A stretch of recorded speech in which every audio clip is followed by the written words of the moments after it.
vamos ligar a imagem do nosso Mestre Jesus.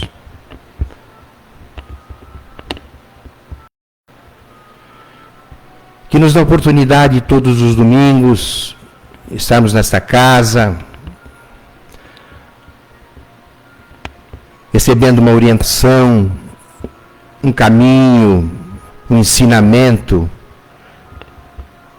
da doutrina que abraçamos. Esse Mestre Jesus, que nos traz a luz do conhecimento, a luz do amor ao próximo, a luz que preenche esse vazio da nossa existência. Mestre, amigo, nós só temos de te agradecer por dar-nos essa oportunidade de sermos seus seguidores, apóstolos da mensagem do Espiritismo, que apresenta a nossa imortalidade. Nós não morremos, somos imortais. E graças a essa doutrina, entendemos e radiante ficamos, sabendo da nossa continuidade na existência espiritual.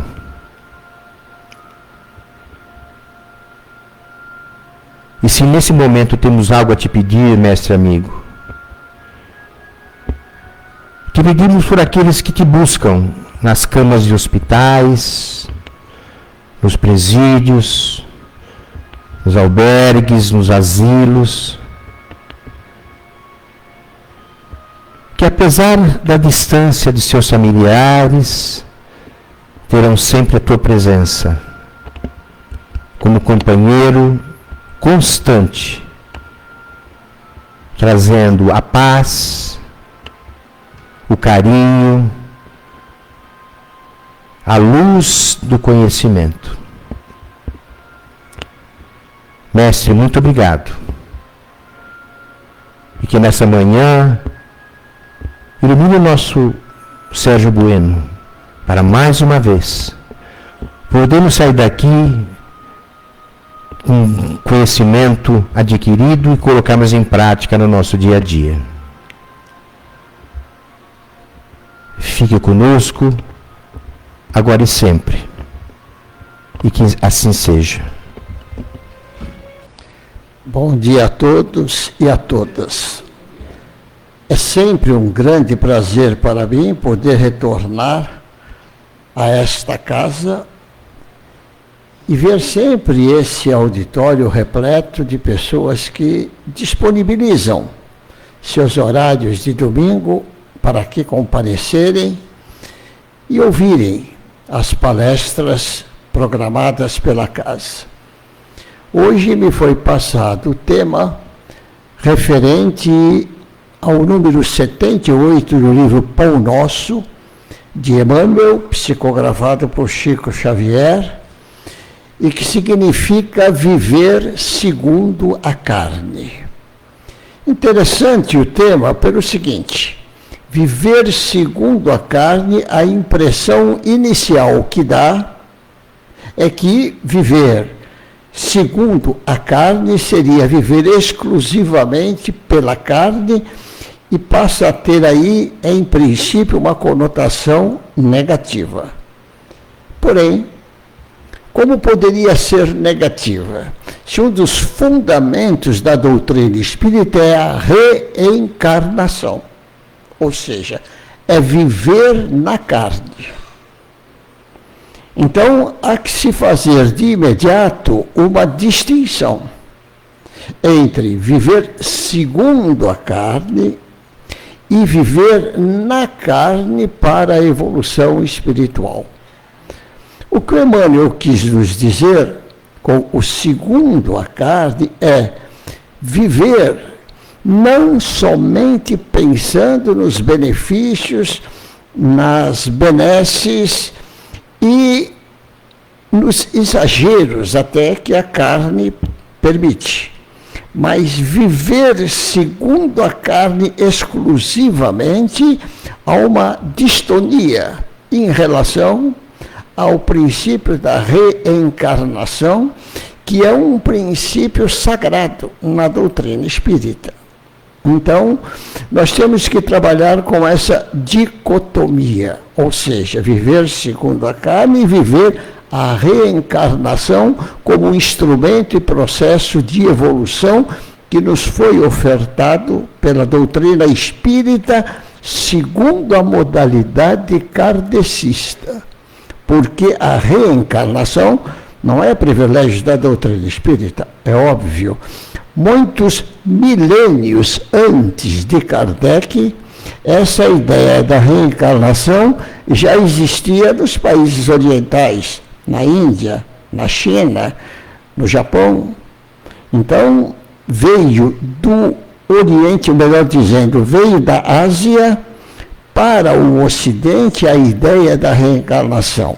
Porém, Kardec deu a essa ideia uma diretriz, uma normatividade diferente. Ou seja, diferentemente da reencarnação profetizada e defendida em outras bases religiosas, para o espírita, a reencarnação é um processo evolutivo. Em certas doutrinas orientais, a reencarnação pode significar até uma punição, porque admite a regressão. A pessoa vai reencarnar em animais, em vegetais, etc., como se fosse uma punição.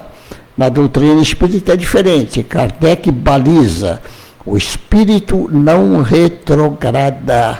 Ele pode até estacionar, mas o que ele aprendeu, o que ele assimilou, o estágio em que ele alcançou, não tem volta atrás. Então, existem diferenças entre os princípios da reencarnação, tanto do mundo oriental, também, de certa forma, no mundo ocidental, mas Kardec faz a diferença porque era um pedagogo, um intelectual, alguém que sabia fazer o corte e dar uma visão cristã da reencarnação dentro do processo evolutivo, conforme os princípios adotados pelo cristianismo. Bom, então viver segundo a carne, conforme Emmanuel nos coloca, não é viver tão somente os prazeres da carne, né? E se nós fôssemos verificar na história, em muitas civilizações da antiguidade clássica, por exemplo, a Grécia, Roma, e posteriormente, bem na época do Renascimento, por exemplo, nós vamos verificar que sempre houve, praticamente, muito antes de Jesus,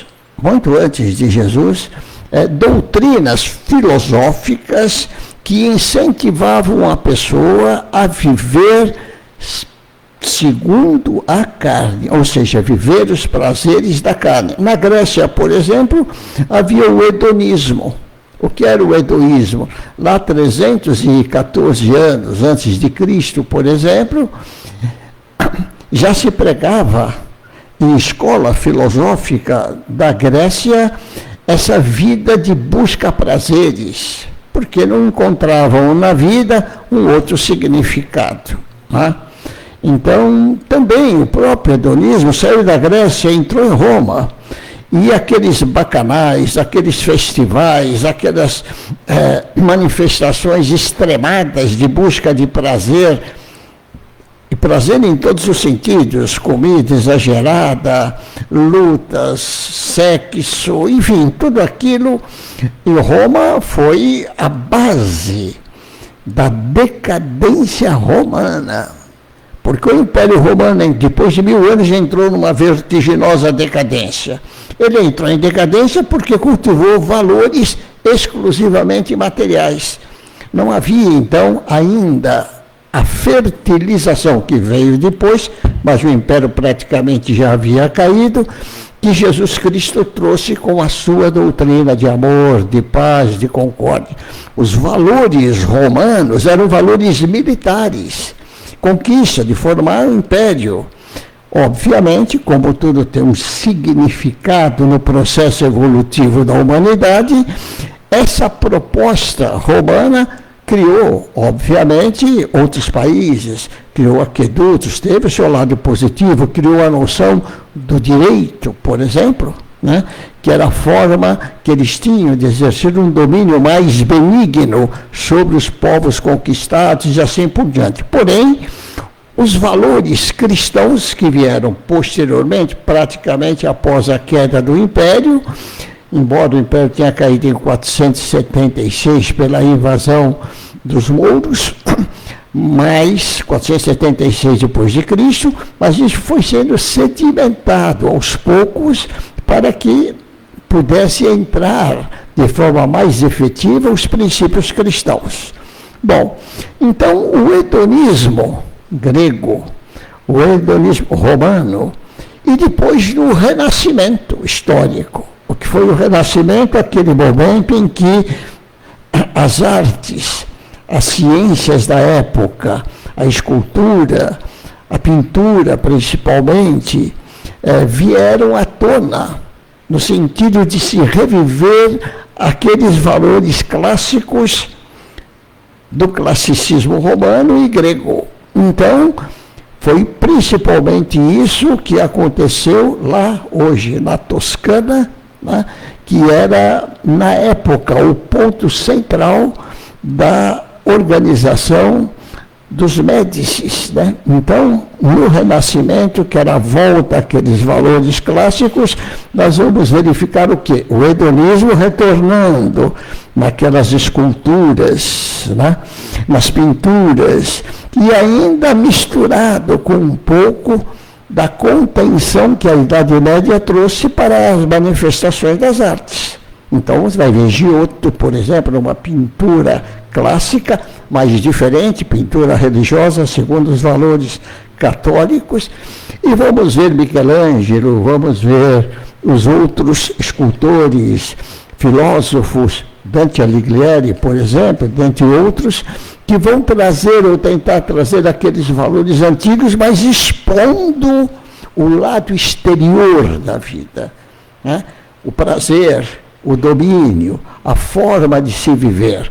Ainda, portanto, mesmo numa fase renascentista e com o período meio nebuloso de toda a Idade Média, onde o catolicismo acabou desvirtuando certas propostas do cristianismo, porque já havia havido os concílios que haviam alterado, até mesmo a Bíblia foi alterada, né, em alguns pontos que não interessavam. Bom, então, o que nós temos?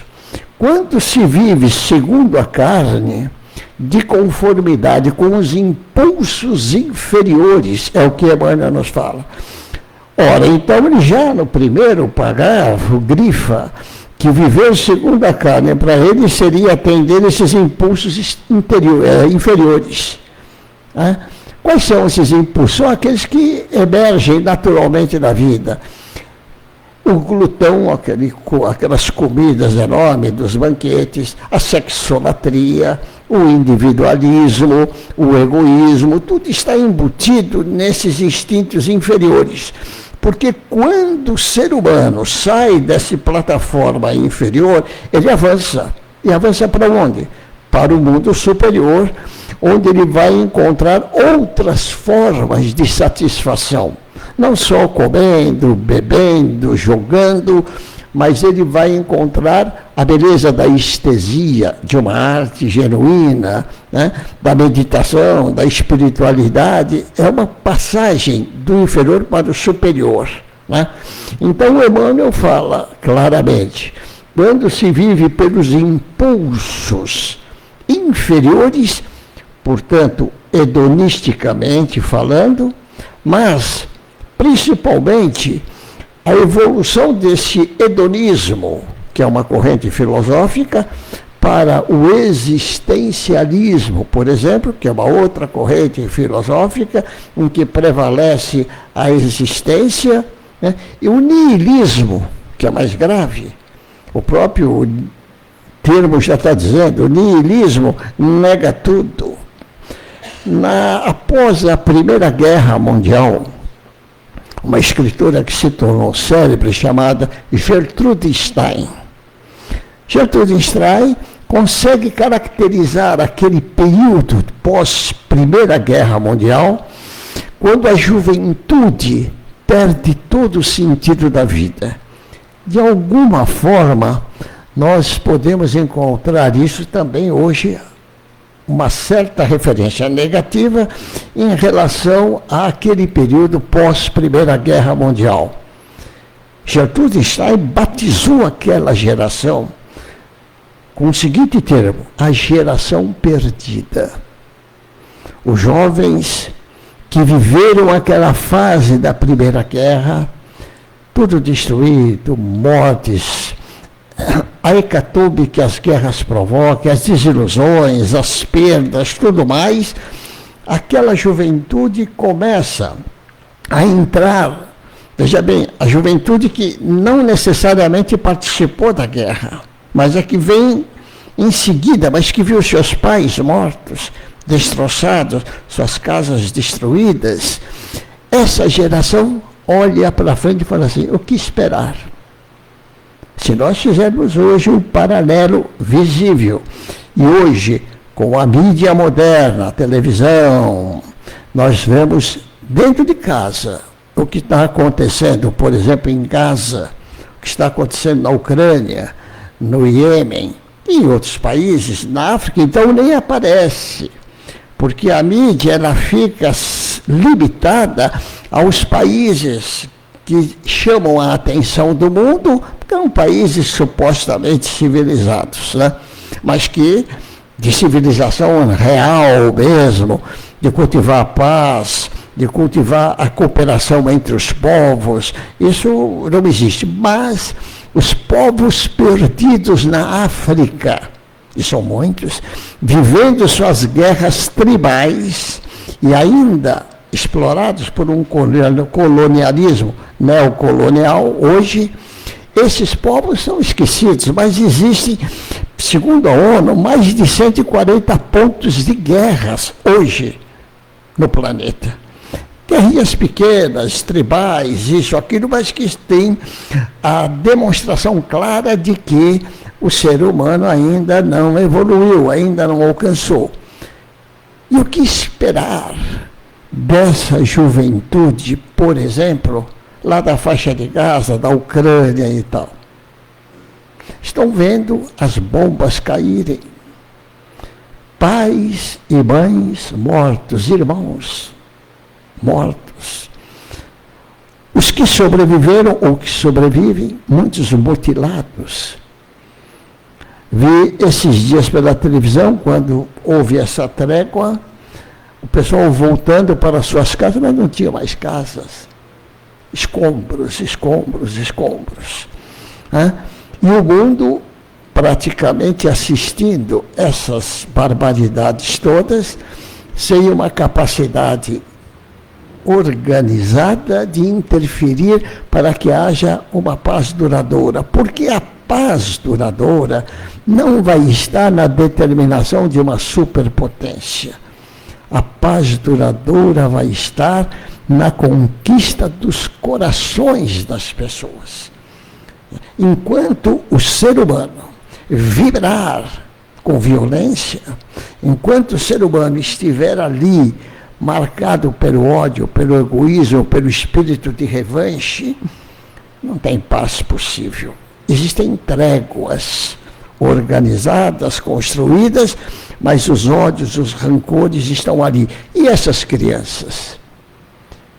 Perderam o pai, perderam a mãe, perderam irmãos, não tem mais casa, tudo mutilado, cegos, aleijados. Talvez até possa ser comparada com a classificação da Gertrude Stein pós-Primeira Guerra Mundial.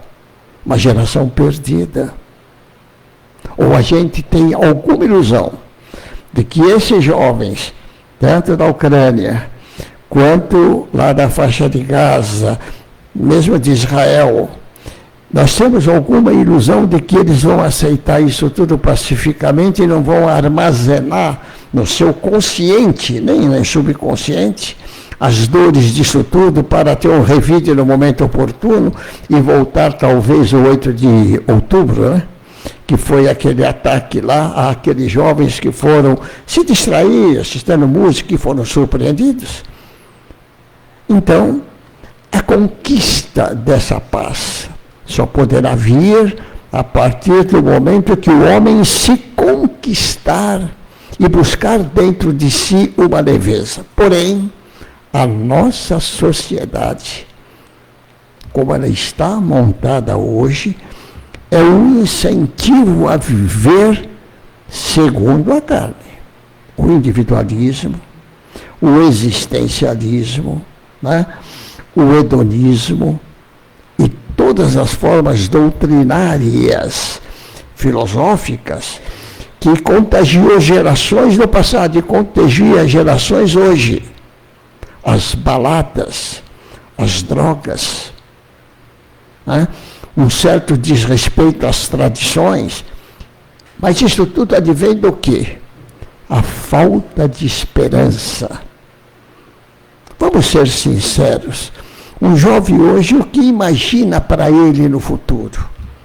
Um ou outro, sim, tem um futuro melhor, mas quantos brasileiros deixaram o Brasil em busca de uma oportunidade econômica em outros países? Visando o quê? Economicamente, a sua sustentação. Ah, o Brasil é muito violento, é verdade. E os nossos governos não conseguiram, infelizmente, conter o tráfico de drogas. O álcool é liberado. São formas escapistas de estarmos vivendo um segundo passo, uma segunda escalada dessa geração perdida. E o que isso vai gerar? Para Emmanuel, em todos os momentos, a limitação ser-lhe-á fantasma. As limitações de todos os tipos. Quero comprar um carro novo, não posso, porque não ganho, porque não tenho emprego, tenho uma limitação, fantasma do desejo sucumbido. Quero mudar de casa, porque eu estou vendo o outro progredir, eu não consigo, também o desejo sucumbido. Um fantasma que esse tipo de sociedade que nós criamos está gerando para aqueles que desejam alcançar isso ou aquilo. Quem está voltado à espiritualidade e sente que essas conquistas exteriores são importantes. São importantes. Por quê? Viver segundo a carne é algo. Viver a reencarnação, você precisa manter a carne. Você precisa se alimentar, você precisa morar, você precisa se cuidar. Então, é diferente uma coisa da outra, não pode ficar exclusivamente.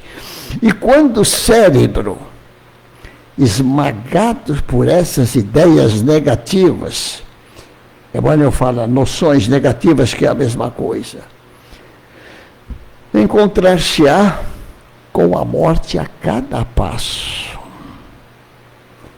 Essa carga imensa de negatividade, essa carga imensa que a mídia nos traz, revelando, basta ligar o Bom Dia Brasil, acho que é Mau Dia Brasil, de cara vem morte, acidente, moto, enfim, tudo que não é bom. É uma carga pesada.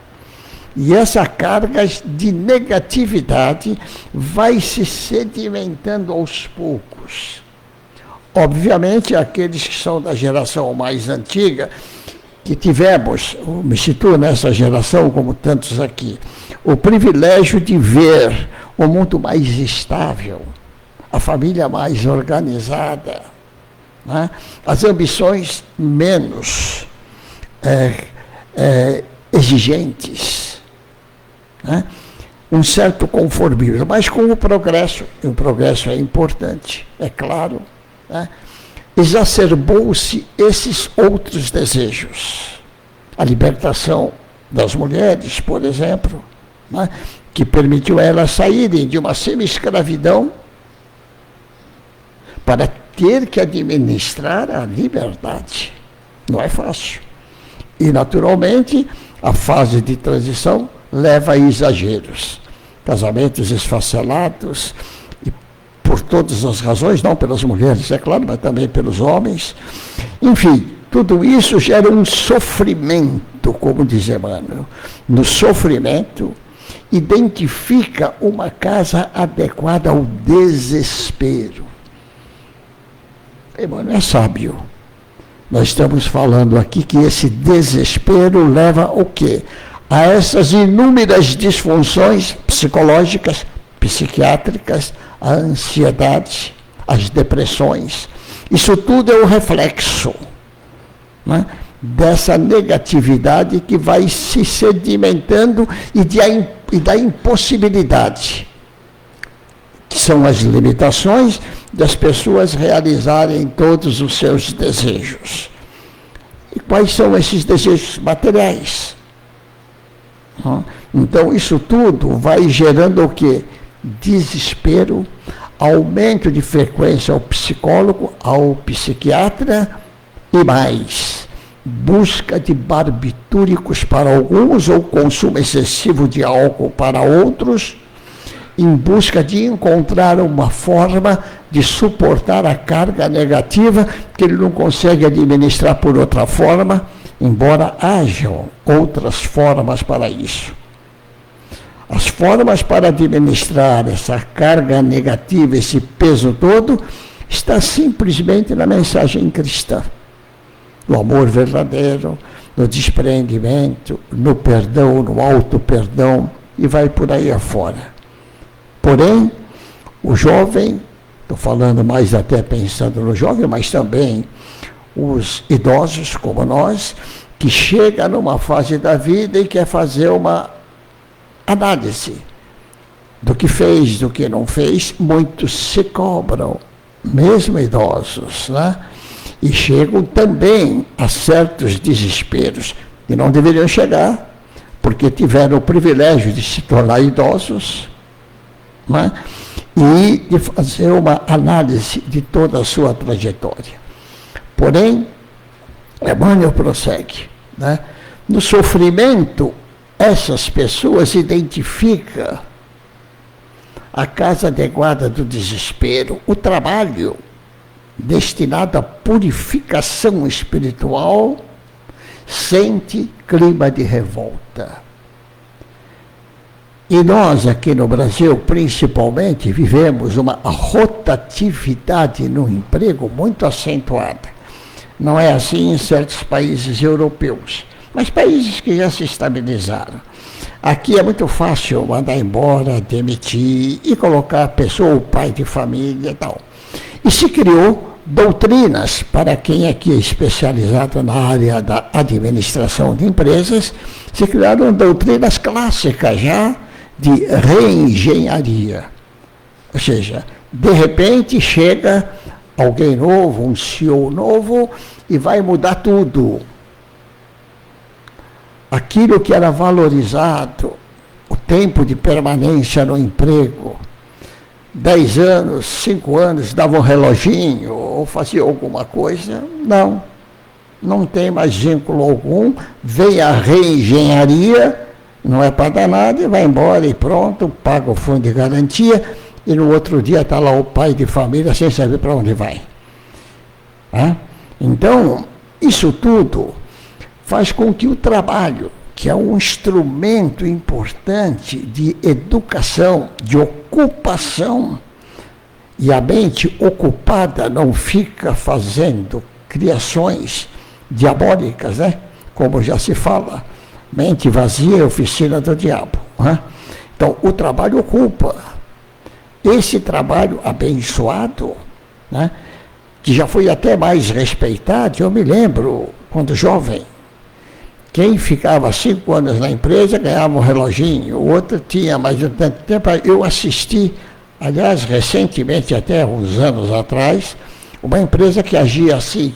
E um belo dia eu cheguei no gabinete do CEO, o dono da empresa, tinha umas 3 pessoas para entrar, e ele estava lá dando um reloginho para quem tinha 20 anos e tal, o pessoal tudo feliz, saiu contente e tal. Mas não é mais assim.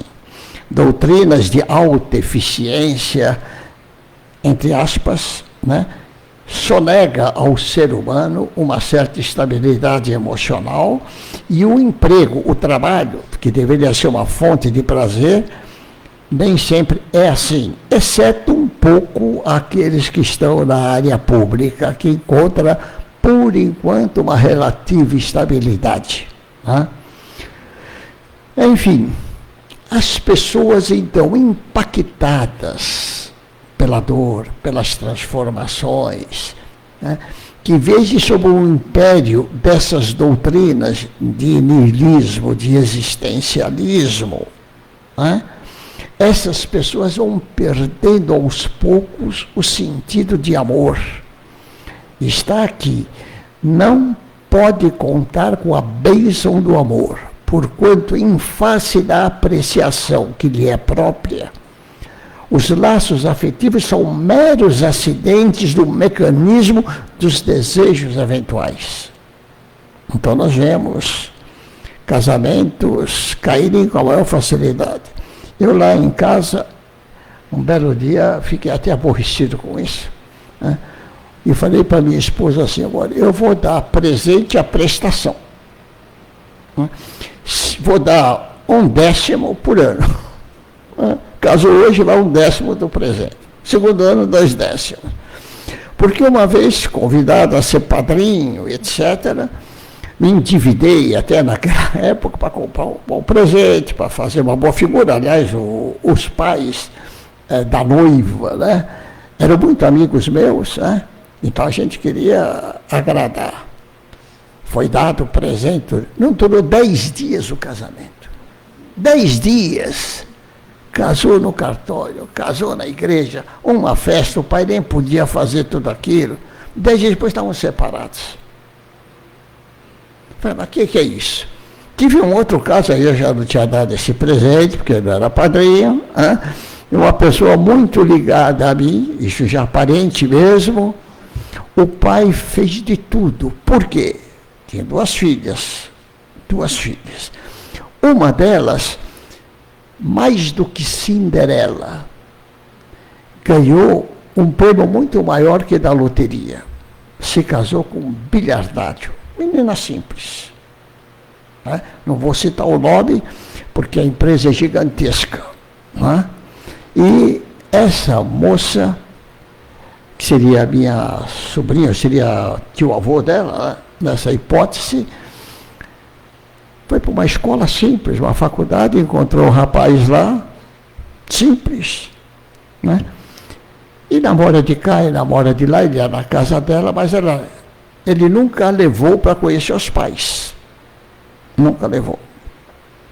E ela gostava, ele também gostava, tal. Até que um belo dia, passado mais de 2 anos, terminado o curso, ele diz assim, você queria conhecer meus pais? Claro, eu estou falando isso há anos. Então agora eu vou levar para você conhecer meus pais. Marcou. Quando ela chegou na casa dele, que ela nunca tinha ido, uma mansão tão grande, com um elevador dentro, uma coisa absurda. E ele disse para ela assim, olha, o meu nome não é esse aí que você está vendo. O meu sobrenome, a escola cortou, por conta de segurança. E você não deve ter percebido, quando a gente se encontra, namora, tem sempre uns 3 ou 4 vigiando a gente. Nunca percebi, eles são bem discretos, porque o meu nome é tal. Uma das figuras mais ricas do Brasil, mas de muita riqueza, não pouca riqueza. Bom, obviamente, fez o casamento depois. Eu nunca tinha ido, confesso a vocês, a uma festa de casamento no Fazano. Não é? Mas também nunca vi tanta coisa caríssima ali. Caríssima. Não é? Bom, a gente então. Ocorre que tinha outra irmã, né, que resolveu casar. Né? E o pai, como ia ficar? Resolveu se empenhorar tudo, porque uma coisa foi a festa feita pelo magnata, no casamento da filha mais nova. E a filha mais velha ia casar. Ele queria fazer alguma coisa que marcasse a filha mais velha. Bom, ele não tinha poder nenhum, mas se endividou e tal, e coisa. Fez um casamento bonito, obviamente, não fazendo, nem se compara mais a algo assim que era digno. A moça casou. 3 meses depois separou. Então veja bem, o que o Emmanuel fala, não pode contar com as bênçãos do amor, porque rompem, está escrito aqui, laços afetivos. São meros acidentes. Cada um vai ter a sua interpretação a respeito desses episódios, mas isso acontece muito. Muito, mais do que a gente imagina. E quando esse comportamento, a vida que essas pessoas levam, traz para ela a dor, porque a dor é inerente ao processo evolutivo. Pela doença, pelo desemprego, pelos desajustes, né, afetivos, financeiros, sempre vai ter um motivo para isso.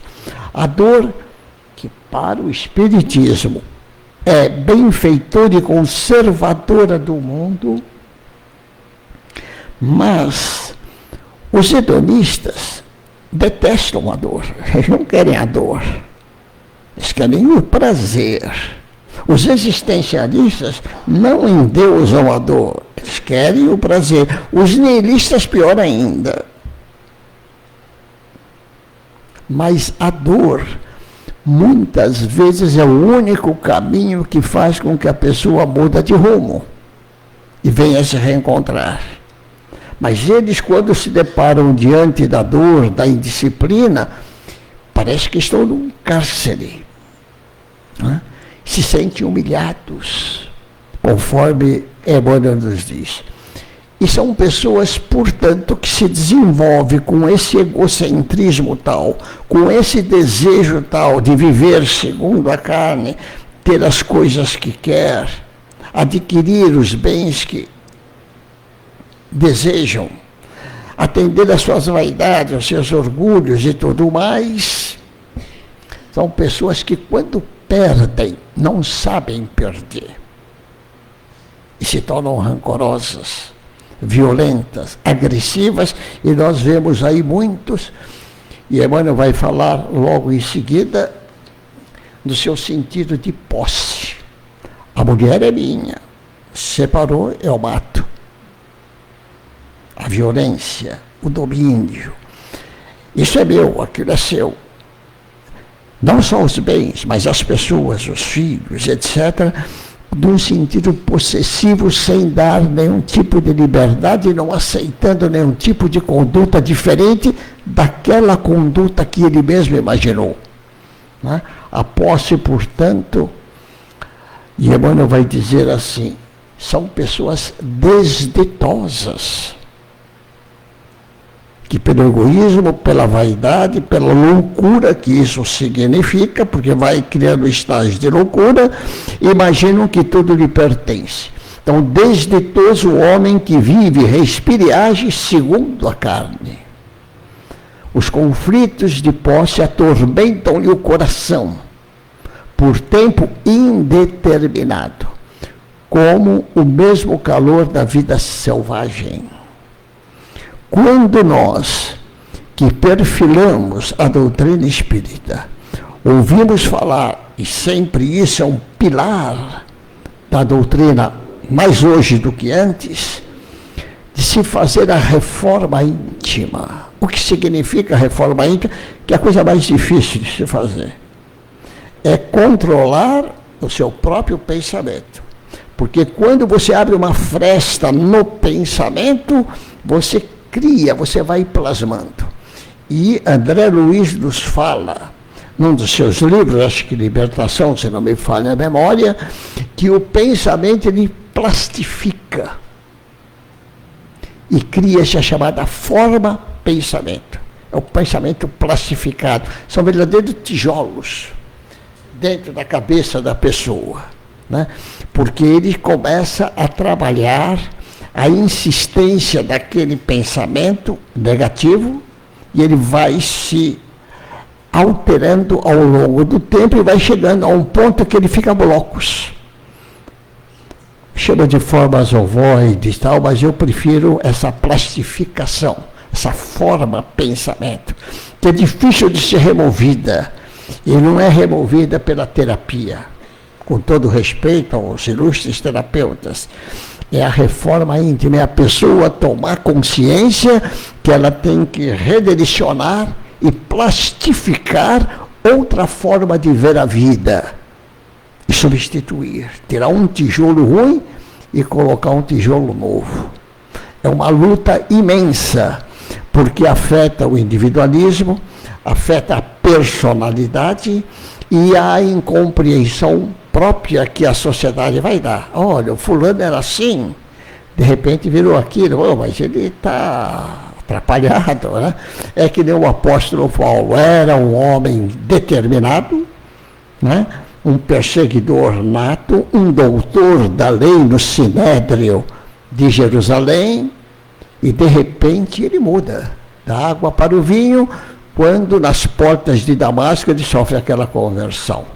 Então, nós sentimos claramente, né, que há necessidade de se fazer uma reforma. Essa reforma íntima é o quê? Substituir as formas, pensamentos que imperceptivelmente nós todos vamos criando, para conscientemente colocarmos naquele lugar um outro tijolo plastificado, uma outra forma de pensamento. É uma luta individual intensa e insana. Dessa forma, eu penso que com esse trabalho, que é individual e é intransferível, né, o domínio de que o prazer, o existencialismo, o niilismo, tudo isso perde sentido a partir do momento em que a gente avança para a transcendentalidade, que significa o trabalho, a existência de um ser superior, que a nossa vida tem um significado e que essas dificuldades, essas limitações são meros desafios para nos propiciar o desenvolvimento, que é o mais importante, o desenvolvimento interior, não beijando um mero conformismo, mas buscando um conformismo com esclarecimento. É a fé raciocinada que Kardec nos ensina. Obrigado aí pela paciência.